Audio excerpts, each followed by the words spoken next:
Electric Sijinnaduna nga Phariba Shing Manipur Fisheries Act 1988 ki Makhada CHAHI ama jail da thamba NATRAGA LUPA LISHING gi fine THIHANBA NATRAGA Cheirak ANIMAK Phanghanba Yai HAINA Department of Fisheries ki Director HEISNAM BALKRISHNA na PHONGDORAKLI Loktak Pata Electric Sijinnaduna nga phaba amasung nga marum koko matamda nga phaba thingbagi matangda Morning Star Association amasung Department of Fisheries na puna kusamnaduna thanga khunjem laikai da leiba thanga Chinglak Community Hall da pangthokpa Community Outreach Program amada wafam asi phongdokhibani Director HEISNAM BALKRISHNA na Makha tana hai Loktak Pat amasung akoibada leiriba mafamsingda electric sijinnaduna nga phariba sina mahusagi khalda chauna akaiba kaya piri nga phaba singna electric sijinnaragbana makoina phariba nga sing adu khalta natana nga macha kaya amade Ishing da hingba thawai panba kaya amasu hatokle asigumba thawong sing ase thingnaba Manipur Fisheries Act 1988 semduna laikrabane mamangda electric sijinnaduna nga pharamba sing police na faduna puraklaba matung karamba act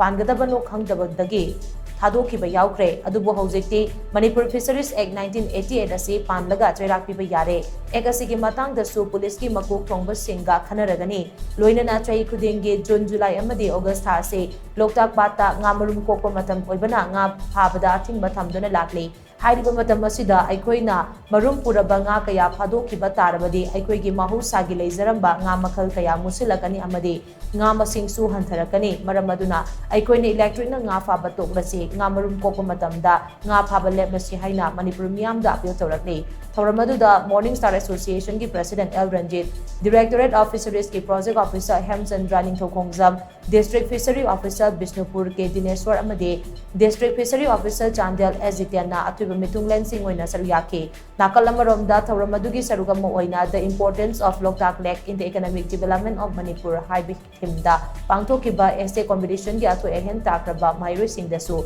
certificate amade selgi mana yanthoki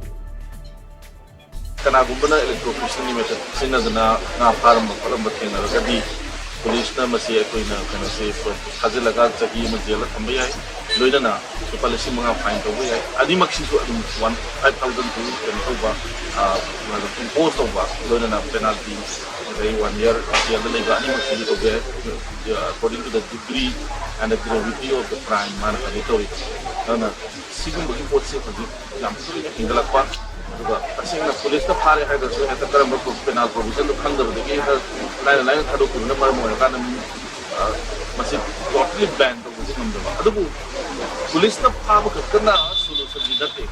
ai koi masin jam damina ba dunia du ne koi na si outreach and awareness program na fisheries department is very good